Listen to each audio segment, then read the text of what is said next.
Olha o que diz a Bíblia. Começa logo com esse texto de Romanos 10, verso 13. Olha o que diz Romanos 10, verso 13.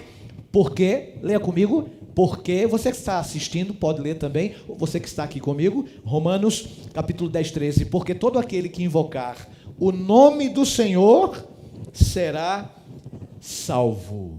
Será salvo. Agora deixa eu contar essa história tremenda. Antes, lembre-se de uma coisa: a olhar para as pessoas em nosso redor, quando a gente está num lugar comercial, por exemplo, num centro urbano, lotado, parece que essas pessoas que nos envolvem, que estão ao nosso entorno, parece que elas estão escravizadas e elas são escravas de algo, ou de alguém, ou de alguma coisa. Não é verdade? Tem muita gente que se sente muito, mas muito vazia e tenta. Eu não apertei não, né? Tem gente que se sente tão vazia e tenta preencher esse vazio da alma fazendo algumas coisas e até mesmo coisas que Deus não se agrada. É uma coisa ali, é uma coisa acolá, tentando preencher o vazio que existe dentro do nosso coração. Mas eu quero alertá-las, meus irmãos e minhas irmãs, que só existe alguém que pode preencher algo que pode preencher o nosso coração. Você sabe que teve um teólogo que fez essa ilustração dizendo o seguinte, que dentro da nossa vida, dentro da nossa alma, dentro do nosso coração, existe um vazio bem grande. E esse vazio, ele está em forma de uma cruz. Ok? Aí a gente tenta preencher esse vazio, né, com algumas coisas. Com dinheiro, com fama, com prestígio, com amizades. Só que esse vazio está em forma de cruz dentro do nosso coração. Somente Cristo é que pode preencher. É por isso que a gente não fica satisfeito, seu César. Seu está no céu, né? Madalena, Monize, Mona Lisa. Tem uma Monize aqui também. Vai ter já. Então é o seguinte, interessante, gente, é que, tem gente que pensa que vai preencher o vazio da alma comprando coisas, enchendo a casa de móveis, de mobílias. É verdade ou não é? Tem gente que começa a se pintar. Já viu gente pintada por aí? Tem uns jogadores de futebol aí que só falta pintar a boca, o olho, a orelha. Com todo respeito, não estou criticando não. Mas, às vezes, a gente faz certas coisas, as posturas que nós praticamos, às vezes, é para preencher um vazio que existe dentro da gente. Só que esse vazio, gente, tatuagem, utensílios, ornamentos, dinheiro, amigos, amigas, bens materiais, nada disso vai preencher o vazio que somente Jesus preencherá. Só Deus preenche o nosso vazio. Então, nós, no centro urbano, nós vemos pessoas escravas. Nós todos somos escravos. Estávamos todos perdidos sob a maldição da lei. Mas um dia, Jesus Cristo veio quebrar essa maldição, essas correntes que nos prendiam. Ele nos libertou, porque a libertação é Jesus. Vou contar essa história para vocês. Uma jovem chamada Edith Eva Eger, conhecida como Edi, ela nasceu na Hungria, onde vivia com a sua família. Em maio de 1944, Segunda Guerra Mundial, lembram? Ela tinha acabado de completar 16 anos, a Edi, quando foi enviada para um campo de extermínio nazista de Auschwitz. Conhecem a história? Na Polônia, esse campo, junto com seus pais e a sua irmã Magda. Chegando então a esse campo, separavam aquelas pessoas que tinham 15 anos ou mais, de 45, para o banho, as câmaras de gás estavam já prontas, e depois essas pessoas eram incineradas, queimadas, assim, com aquela intoxicação, com aquele gás terrível.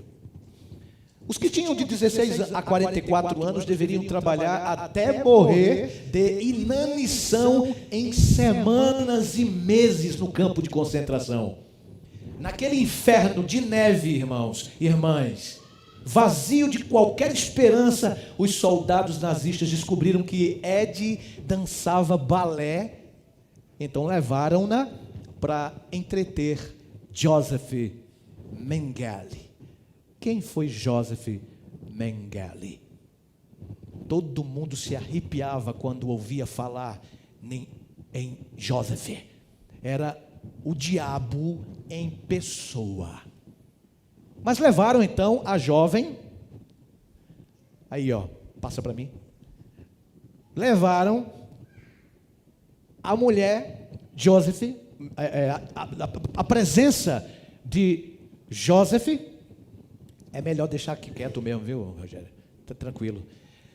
E levaram essa mulher para dançar balé. Enquanto ela estava dançando, o diabo em pessoa, Joseph, estava gostando, e gostou tanto que deu um presente para ela. E o presente foi um pedaço de pão e mais alguns dias de vida naquele campo de extermínio. Finalmente, os aliados americanos e russos se aproximavam, de acordo com a história, para liberar Auschwitz e outras dezenas de campos de concentração nazista. Então, os nazistas forçaram os prisioneiros a caminharem em uma das muitas marchas da morte. Ed estava entre eles. Não pesava mais do que 27 quilos apenas, e caminhou tanto que desabou, desmaiou no chão, acabando em uma pilha de corpos no campo de Ganzschwitz. Esse nome aí eu não sei dizer não, é um nome difícil. E lá ela desabou e ficou entre os corpos mortos. Os soldados americanos da 71ª Infantaria chegaram ao local e encontraram aquela cena terrível. Irmãos, lamentável foi quando um soldado notou alguns dedos que estavam a mexer. Era a mão da bailarina. Ela aí, Mais tarde, essa mulher imigrou para os Estados Unidos, estudou e tornou-se uma psicóloga renomada. Ela escreveu esse livro, A Liberdade é uma Escolha. E dentre as lindas linhas que ela escreveu, ela conta como foi fundamental para ela, para todos nós, que nos libertemos de nossas prisões mentais. Aquele negócio de querer, preencher o vazio com as nossas mazelas, com os nossos desejos incontroláveis. Ela escreveu mais tarde essas linhas. Podemos atravessar o vale de sombra da morte, mas não precisamos acampar, nem construir nossa casa por lá. Uau! Vou repetir. Podemos atravessar melhor, o vale da sombra da morte como ela atravessou, mas não precisamos acampar, nem construir nossa casa por lá. Irmãos, há 3.500 anos, os israelitas eram escravizados pelo Egito. Eles construíram, sem descanso algum, cidades, monumentos imensos para a glória dos faraós, aquelas pirâmides, muitas obras faraônicas. Quem construiu foram os escravos. Os escravos, filhos de Deus, os escravos hebreus, israelitas. Deus tinha um propósito para eles. Vocês lembram do capítulo que estudamos ontem? O cordeiro onde está? Sobre Abraão. Abraão, o filho, Abraão, o pai das multidões, o pai da fé. Abraão, gente, ele profetizou antes de morrer os 430 anos de cativeiro egípcio. Mas sabe por que o povo de Israel foi para o cativeiro e passou esses quatro séculos sob o poder ditador de Faraó? Sabe por quê? Porque eles desacreditaram, descreram em Deus e pecaram. Por isso que foram para o cativeiro. Não foi culpa de Deus. Deus não colocou-os porque Deus quis. Deus permitiu, assim como Ele permite a nossa escolha. Lembram da Ed? Nós precisamos escolher bem. Então eles escolheram errado, eles escolheram mal, e aí foram para o cativeiro egípcio. Isso foi profetizado pelo pai Abraão. Abraão profetizou. Abraão queria entrar na terra de Canaã. Já viu o vislumbre? A promessa de Deus estava para que os seus descendentes entrassem. Só que aí o povo pecou e resultado, por causa do pecado, eles foram prisioneiros, escravizados por 4 séculos, quase 4 séculos e meio. Eles sofriam, suspiravam sob fardos insuportáveis, e prostrados pelo cansaço, eles eram chicoteados e humilhados de dia a dia, dia após dia, ano após ano, e a escravidão continuava, e eles pediam um libertador para libertá-los da escravidão do Egito. Eles pediam, e a Bíblia já havia profetizado um libertador para o povo de Deus, para Israel. Foi então que clamaram para Deus, imploraram por livramento, e Deus ouviu o seu povo hebreu, e Deus deu a liberdade. Acreditavam que o Senhor levantaria este libertador para levá-los para a terra prometida a Abraão, como já falei. Aquele era mais um capítulo da história do grande conflito entre o bem e o mal. O povo foi escravizado, nunca foi vontade de Deus isso. O mal prendeu o povo de Deus por causa das más escolhas. Nós precisamos clamar por Deus e estar atento à nossa condição e às nossas orações. Gente, orar é diferente que clamar, viu? Tem gente que ora, mas a oração não passa? Parece, né? Já orou assim? Eu já orei. Eu já fiz uma oração automática e nem percebi o que eu falei. Já teve esse tipo de experiência também? Você às vezes ora na pressa. Vamos orar porque eu preciso trabalhar. Vamos orar porque eu preciso fazer uma prova. Vamos orar. Nós somos assim, imediatistas. Nós queremos fazer às vezes as nossas próprias vontades. Aí o que acontece? A gente é escravo das nossas próprias vontades. Clamar é diferente. Clamar é se debruçar diante do altar, porque clamar não é uma oração comum. Você já clamou a Deus hoje? Já fez aquela oração: meu Deus, eu preciso que o Senhor me responda? Às vezes derrama até lágrimas. Já fez isso? Não. Você saiu de casa hoje como? Antes de sair de casa, o que é que você fez? Você escovou os dentes, tomou um banho, se arrumou, você leu a Bíblia, você fez uma oração, você pediu a condução, a direção de Deus para a sua vida. Irmãos, prestem atenção, para de conversar, olha para cá. Você já pediu misericórdia a Deus porque a sua vida não está legal? Você que está me assistindo, preste atenção, para aí um pouquinho, deixa para lavar os pratos depois. Preste atenção, você já pediu a Deus misericórdia por você? Eu peço misericórdia a Deus, eu não sou melhor do que você não. Eu tenho os mesmos problemas talvez que você. Eu tenho as mesmas necessidades que você também tem. O tempo já passou, meu irmão, minha irmã. Acabou o tempo da gente escolher o que a gente quer. A gente precisa olhar a Deus e clamar e dizer: Deus, tenha piedade de mim, porque a minha alma está perdida. Me salva, eu estou escravo dos meus vícios. Tem gente que passa a vida toda lutando contra o vício da bebida, contra o vício do cigarro, contra o vício da mentira. Isso a gente vai lutar a vida toda. Isso é o grande conflito que existe, que desencadeia dentro de mim e dentro de você. Mas sabe o que acontece? A gente às vezes chuta o balde, perde a esperança e volta para a escravidão. Nem tenta. A diferença de oração para clamor é que a oração, ela comum, é aquela oração às vezes até automática. O clamor não. O clamor é aquela que você ora e tenta fazer o que pode para se libertar do pecado que existe dentro do DNA nosso. Clame. Deus te ouve. E Ele não vai fazer a tua vontade, não. Ele vai fazer a vontade dEle. Mas então eu não vou falar não, porque eu quero que o Senhor Deus me transforme. Vou orar para que Ele me transforme. Então eu não vou orar mais, porque Ele vai fazer a vontade dEle, não. A minha vontade, sim, Ele vai fazer a sua vontade. Mas a oração deve ser assim, Senhor, que a minha vontade seja fazer a tua vontade. Legal? Vamos aprender uma oração hoje? Vamos?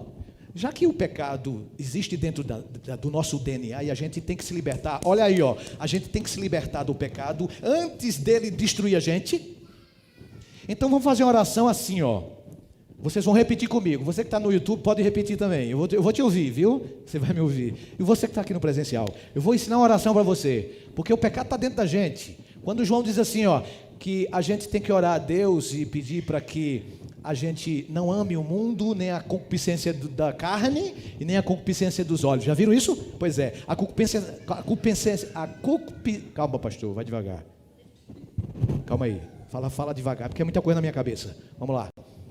A concupiscência da carne são aquelas tentações que vêm de dentro de nós. Existem tentações que vêm de dentro do ser humano, pastor? Você nasceu com a natureza, lembre-se disso. Mateuzinho. Você nasceu com a natureza, Mateus. Tadeuzinho. Toninho. Cezinha. Lúcia. Nós nascemos com uma natureza. Eliane, nós nascemos com uma natureza chamada natureza pecaminosa. Lisian, nós nascemos, Mona Lisa, Neiva, nós nascemos com uma natureza pecaminosa. Aí o que acontece, Simone? Com essa natureza pecaminosa, ela briga todo dia com a gente. Quando eu aceito o meu libertador, antes eu estava escravo dos vícios, as tentações que vêm de dentro de nós. Essas tentações são a concupiscência da carne. São tentações de dentro de nós. Quando eu aceito o meu libertador e clamo a Ele de verdade, porque não adianta, viu, gente, falar bonito, fazer uma oração. Tem gente que até decora a oração, vira até o olho para dizer que é melhor do que os outros e mais santo. Fica vermelho, fica amarelo, sei lá. Deus sabe o seu coração. Não adianta ser falso, né, meu irmão? Deus sabe tudo. Aí você não decore sua oração, deixa fluir, meu irmão. Isso é clamor. E diz assim: Senhor, tu sabes que eu sou viciado em pornografia. Tu sabes que eu sou viciado em drogas. Tu sabes que eu sou viciado nisso, naquilo. Senhor, tu sabes todas as coisas, tu me conheces. Mas eu não quero, Senhor. Por favor, aí eu vou ensinar uma oração aqui prática. Vamos lá. Vocês vão repetir comigo agora, tá bom? Na oração prática. Você que está aí em casa, me assistindo também, repete comigo. Agora, é assim, é mais ou menos assim, Vamos lá. Senhor, repete. Senhor. Fala mais forte. Senhor. O povo viu? Vamos lá. De novo. Senhor.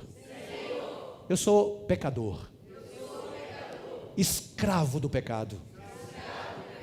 Mas o Senhor tem misericórdia de mim. Não vou enrolar mais. Não é para repetir isso. Mas agora você vai repetir o que eu vou dizer. Deus, quando eu tiver vontade para pecar, tira a oportunidade. E quando eu tiver a oportunidade, tira a vontade. Simples assim. Está com vontade de pecar? Concupiscência da carne é isso. Vem de dentro de nós. Faz essa oração. eu tenho vontade de pecar, meu pai, me tira a oportunidade. E quando vier a oportunidade, tira de mim a vontade. Simples.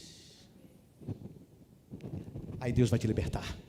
Mas por favor, não seja escravo do Egito. Pouco tempo depois de ter liberto o povo de Israel, o próprio povo teve saudades de voltar para o Egito. Aí vêm as cordas do pecado e amarram novamente a nossa alma. Conforme Romanos, nós somos escravos do pecado. Um escravo não tem direito de escolher.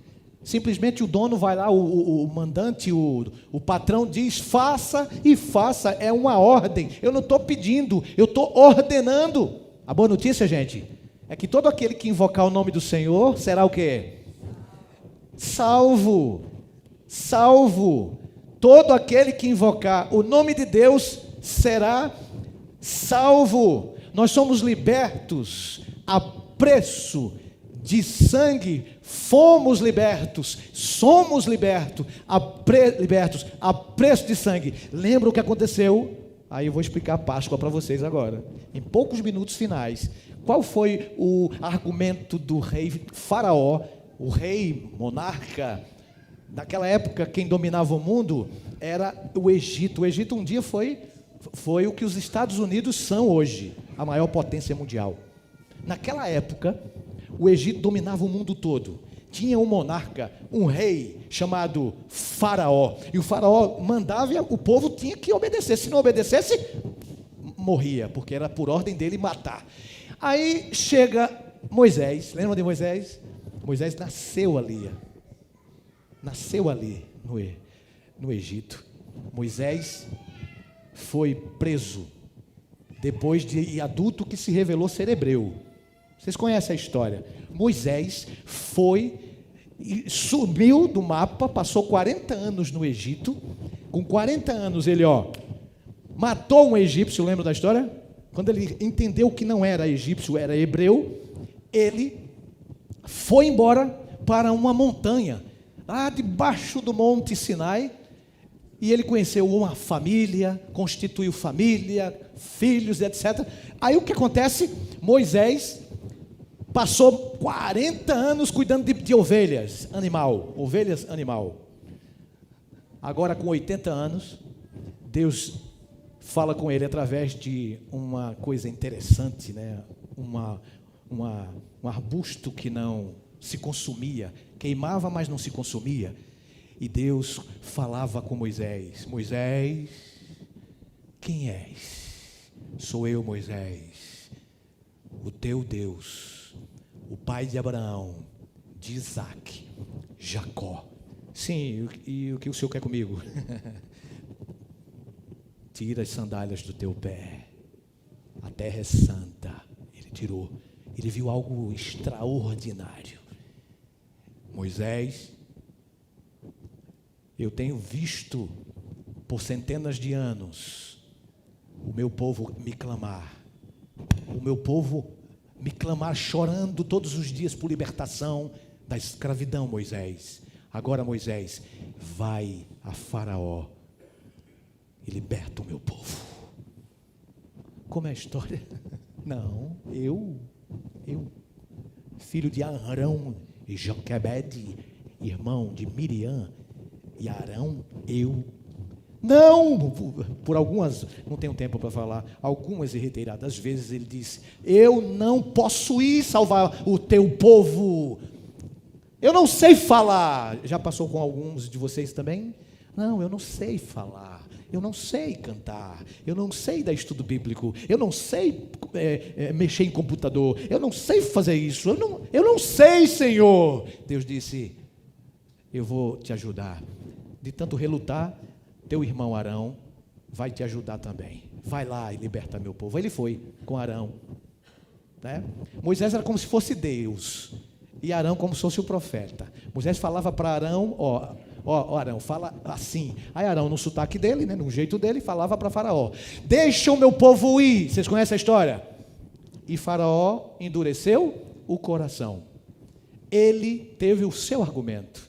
e ele não quis que o povo fosse. Por que Faraó não quis que o povo fosse? Por N razões. Faraó queria o seu povo hebreu, o seu escravo povo à sua disposição.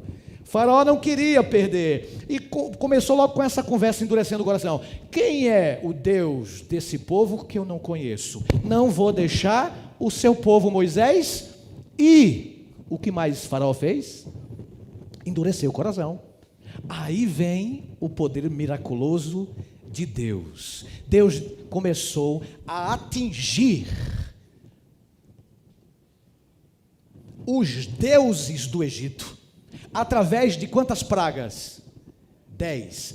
Deus enviou moscas, Deus enviou gafanhotos, Deus enviou saraivada de pedras, Deus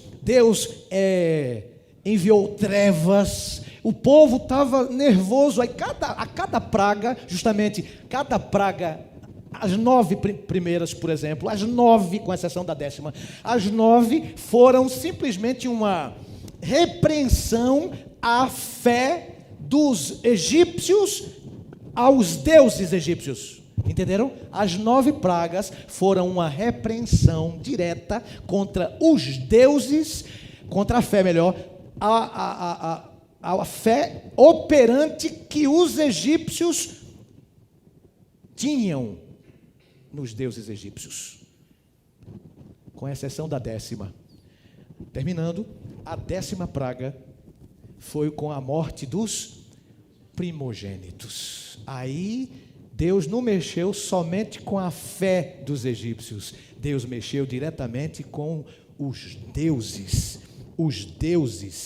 do Egito. Vários deuses, vários.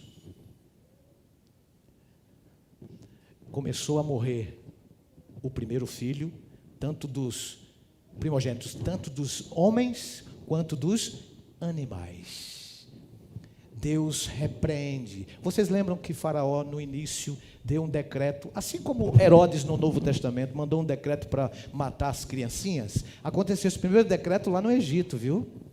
Aquelas crianças hebreias que morreram, Moisés foi salvo num cestinho, Miriam levou, e aí foi para o palácio do rei, criada ali, né, com a família de Faraó. Só que Moisés se libertou dessa, né? Aconteceu a mesma coisa com Jesus. Jesus não foi morto quando criancinha. Jesus, ele só foi morto aos 33 anos de idade. Deus então fere o Egito. E a promessa de Deus foi que libertaria da escravidão com estas 10 pragas, e para amolecer o coração do faraó, só mexendo com o filho dele. E mexeu com os deuses do Egito, até o filho do faraó, primogênito, morreu.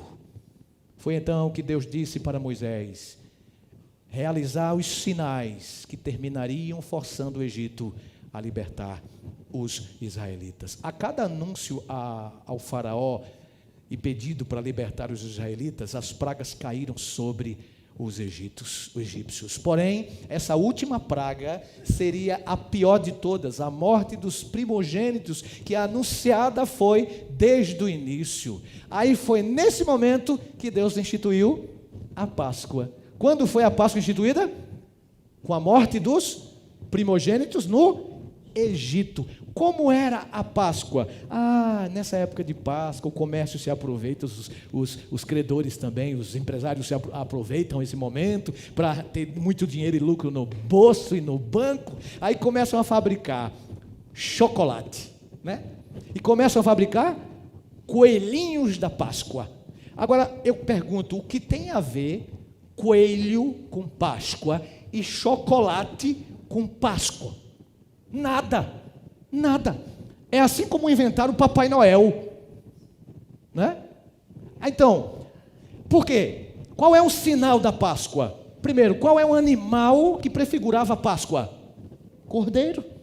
A Páscoa começou assim: Deus pediu para os israelitas matarem o animal, ferirem o animal, pegarem a parte, o sangue, para algum momento depois, eles deviam comer esse animal assado com ervas amargas. Isso era a Páscoa dos judeus.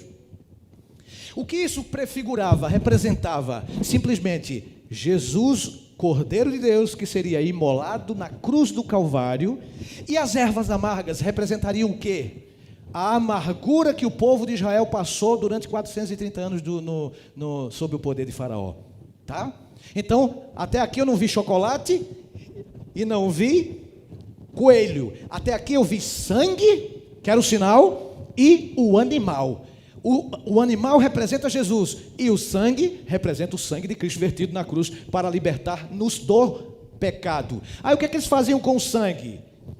A palavra Páscoa em hebraico é pessah, que vem do verbo hebraico passar, que significa passar por cima. E todo aquele ritual tinha um significado profundo. Ou seja, Deus disse que o anjo desceria e mataria todo o primeiro filho da casa dos egípcios. Mas não era só na casa dos egípcios. A lição é a seguinte, até a nona praga, os egípcios, ou os israelitas, melhor, os hebreus, não conversa, fica olhando para mim que eu estou terminando agora, preste atenção. Até a nona praga, os hebreus tinham uma vantagem sobre os egípcios. Qual era a vantagem? O rio Nilo, adorado pelos egípcios, se torna em sangue. As moscas, os gafanhotos, até isso aí, eles se distinguiam entre os egípcios. Aí eles começaram a ficar envaidecidos. Não, os escravos hebreus não somente estavam sendo escravos literais, mas também estavam sendo escravos espirituais. Aí Deus, na 10ª praga, mostra que todos estão inclusos nessa praga, se não obedecerem à voz de Deus. Qual foi a ordem que Deus deu aos hebreus e aos egípcios? Porque Deus, ele queria salvar também os egípcios. A ordem foi, pega o sangue e não bebe, porque sangue não é alimento. Não come, porque sangue não é comida. Não bebe, porque sangue não é bebida. Pega o sangue do animal e você vai manchar as ombreiras de ambos os lados das suas portas. Ok? Até aí tudo bem? Vamos terminar? Ok. Quando o anjo vier, à meia-noite, se o anjo passar pela casa e não vir o sangue nas ombreiras das portas, o primeiro filho vai morrer, tanto de gente quanto de animal. O primogênito. Mas se o anjo passar e vir o sangue manchado nos umbrais das portas, então eu sei que ali teve gente que obedeceu a minha palavra e vai se libertar da escravidão do pecado e da escravidão do Egito. Eu não sei, é uma conjuntura, apenas uma suposição, melhor. Talvez alguns egípcios se salvaram porque estavam obedecendo a voz de Deus e ouviram falar nisso, e com medo da morte certa, mancharam suas portas. A mesma coisa aconteceu com os hebreus. Talvez alguns hebreus não obedeceram e não mancharam as portas, e sabe o que aconteceu com o primeiro filho desses hebreus? Morreram. Gente, nós precisamos obedecer a palavra de Deus, e o cordeiro não deveria ser somente morto, ele deveria ser comido assado. Tudo bem, pastor, mas a gente comia o cordeiro, assava o cordeiro, matava, é evidente, mas se não fizesse a outra parte, o filho morreria de qualquer forma, porque a ordem de Deus, ela é expressa, clara e ela é completa. Assim como Cristo disse, devemos comer a sua carne e beber o seu sangue para sermos salvos. O que é comer a carne de Jesus?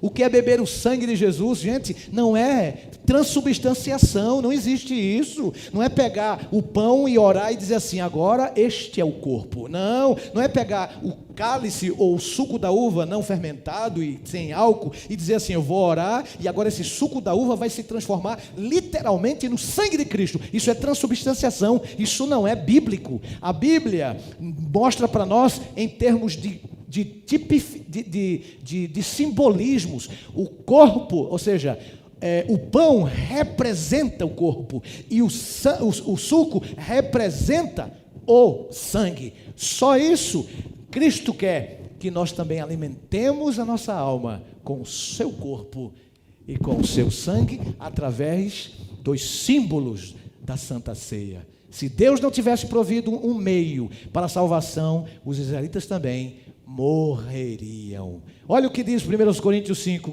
7. Cristo, nosso Cordeiro Pascal, foi sacrificado. Quando Paulo diz que Jesus é nossa Páscoa, ele está dizendo assim, Jesus morreu por mim. O seu sangue foi vertido por mim. O seu corpo dilacerado por mim. Agora eu vou obedecer a sua palavra. E quando eu obedeço a sua palavra, eu estou comendo o seu corpo. Eu estou bebendo o seu sangue para dar vida espiritual e para a nossa alma substâncias que nós precisamos. Ele foi sacrificado por nós e também precisamos confiar nos meios que Deus oferece para nos salvar. Nós somos salvos pelo meio que Ele provê. Olha o que diz Atos: não existe embaixo da terra, melhor, embaixo do céu, debaixo do céu, não existe nenhum outro nome dado entre os homens pelo qual importa que sejamos. Quem é que nos salva? O Cordeiro Pascal. Quem é que nos dá vida eterna? Cristo Jesus, o Cordeiro de Deus, que tira o pecado do mundo. Sem Deus, nós somos escravos do grande Egito do pecado. Meu irmão, sem Deus, seremos prisioneiros levados para os campos de extermínio, que se chama morte. Sem Deus, vai acontecer conosco o que acontecerá com todos os anjos que desceram com Satanás do céu. Sem Deus, vai acontecer a mesma coisa com a gente. Seremos destruídos. Essa é a sua hora, o seu momento. Os nossos dias estão contados e não temos esperança de eternidade sem o Cordeiro. E agora? O que você vai fazer a partir de hoje?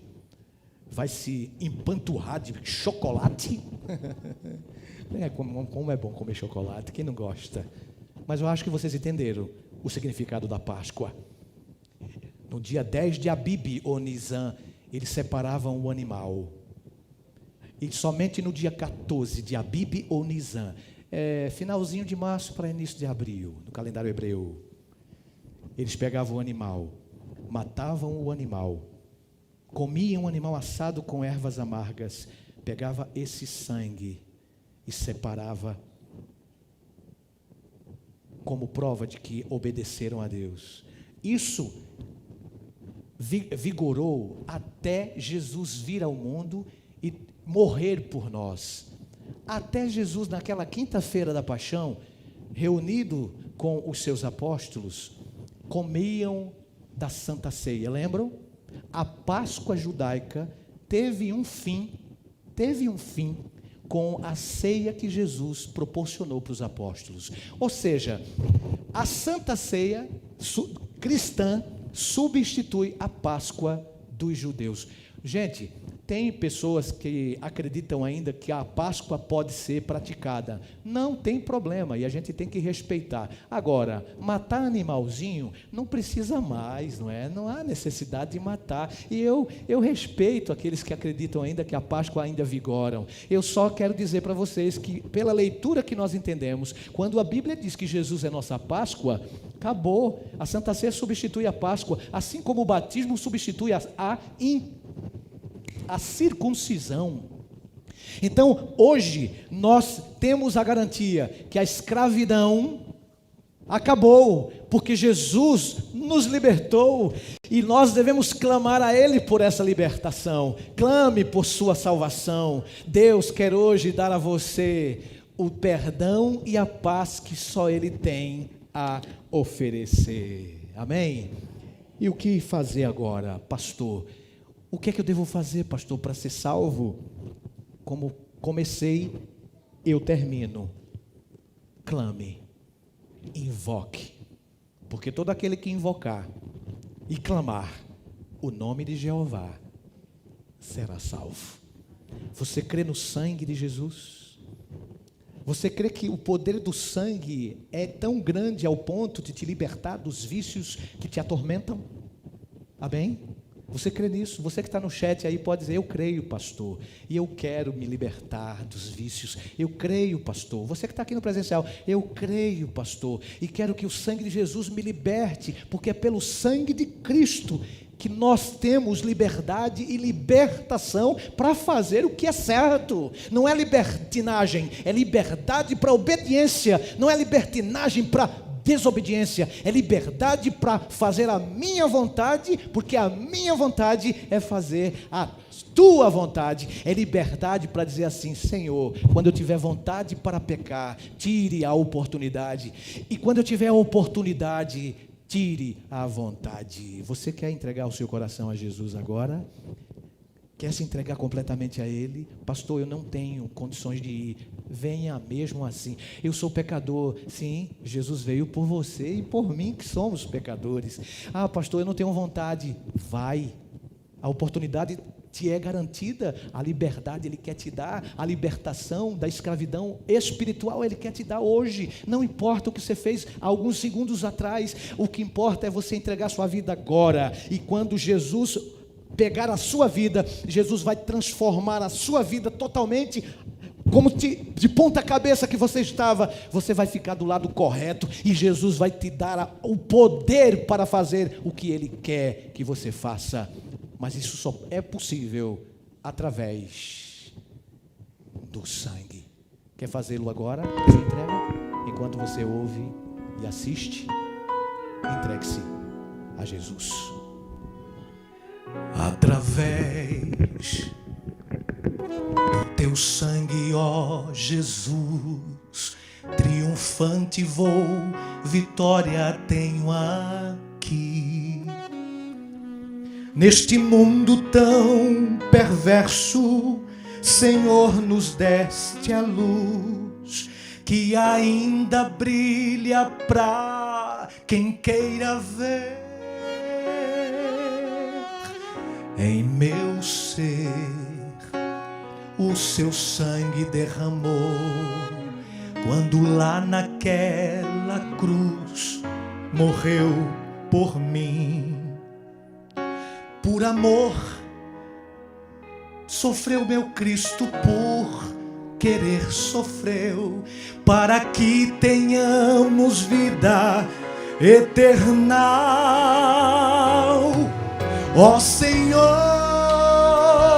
teu sangue faz com que sejamos mais. Ó sim, sejamos mais que vencedores.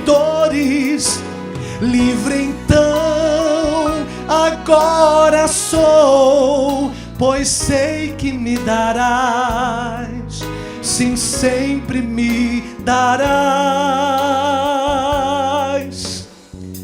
teu amor.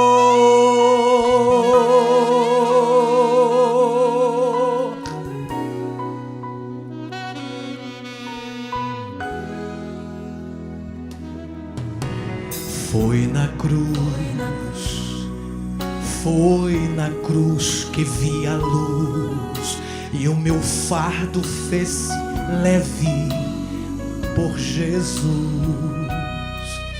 Pela fé em Jesus Cristo eu recebi a luz. Então para todos sempre cantarei. Ó Senhor, teu sangue faz com que sejamos mais. Ó sim, sejamos mais que vencedores. Livre então, agora sou, pois sei que me darás, sim, sempre me darás seu amor.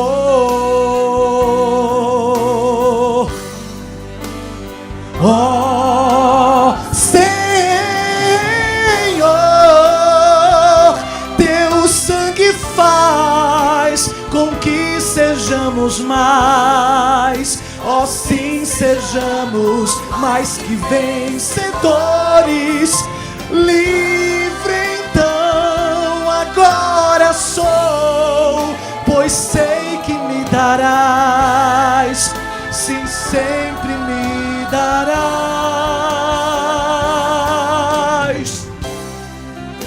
teu amor.